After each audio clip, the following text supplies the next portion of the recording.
নাফিজ ইকবাল ভাই সবসময় টিকিট দেয়, তা তার কাছ থেকে টিকিট পাবো।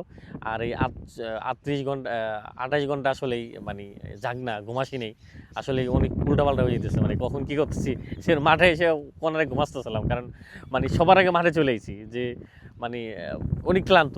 তারপর মাঠে আসতে মন ছিল যে একটু প্র্যাকটিস দেখি, একটু ভাইদের কাছ থেকে দেখি, তাই রে। দেশে বাংলাদেশে দ্বিতীয় টেস্টের কেমন লাগতেছে আগে শুনি। প্রায় 28 ঘন্টা জানি, তা সরাসরি মাঠে চলে আসি, এটা অন্যরকম। আর মানে ইতিহাসের সাক্ষী আসলে হতে চাই, আল্লাহ যদি হয়, তো সেই আশা নিয়ে সেই স্বপ্ন নিয়ে এখানে আসা। তবে যেই ম্যাচটা বাংলাদেশ খেলছে, পুরো বাংলাদেশের মানুষ তো, আপনারা তো এখানে, বাংলাদেশের মানুষ তো মানে পুরো একবার কাঁপে গেছে।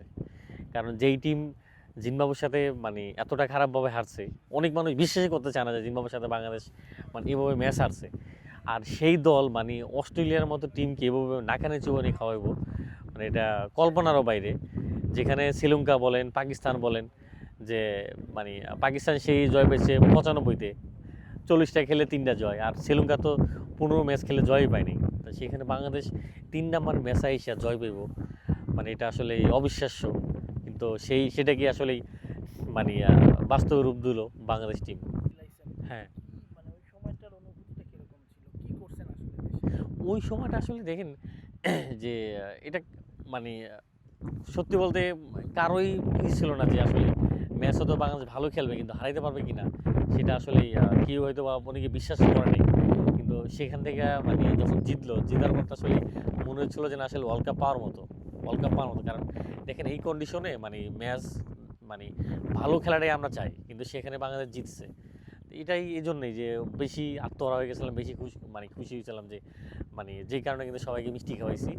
আর যদি এখানে ম্যাচটা যদি বাংলাদেশ জিতে, আমি মনে করি যে আমাদের আসলে মানে সবসময় একটা আক্ষেপ থাকে যে একটা ট্রফি নাই, একটা ভালো একটা ওয়ার্ল্ড কাপ নাই। আমার মনে হয় যে এটা তার চেয়ে কম হবো না, তার চেয়ে কম হবো না।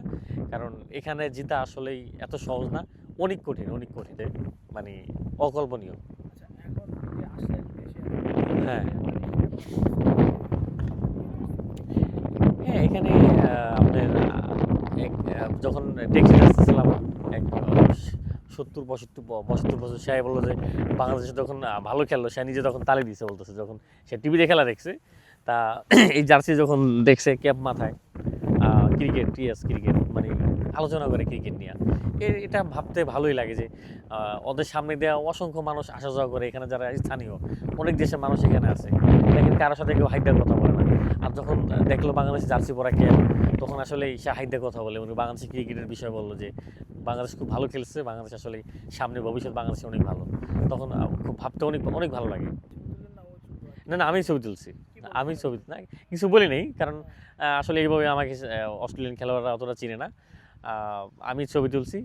আর অস্ট্রেলিয়ান খেলোয়াড়দের আসলে দেখলাম যে আগেও দেখছি যে মানে যেভাবে রাস্তায় ওপেনলি হাঁটা চলাফেরা করে, যেভাবে মানে মানুষ অনেক সময় ওদের সাথে অস্ট্রেলিয়ান যারা লোকাল এরাই ছবি উঠান, এরাও ওইভাবে আসলে আগ্রহ নাই। তো সেখানে আমি নিজেই আগ্রহ করে তার সাথে ছবি উঠালাম। এমনিতেই কিছু বলছেন কিনা যে ভাই না, আসলে তার অস্ট্রেলিয়ান খেলোয়াড়দের সাথে কথা হয় নাই, কারণ আহ, চাই যে মাঠে বাংলাদেশ ভালো খেলুক, এটাই আসলেই।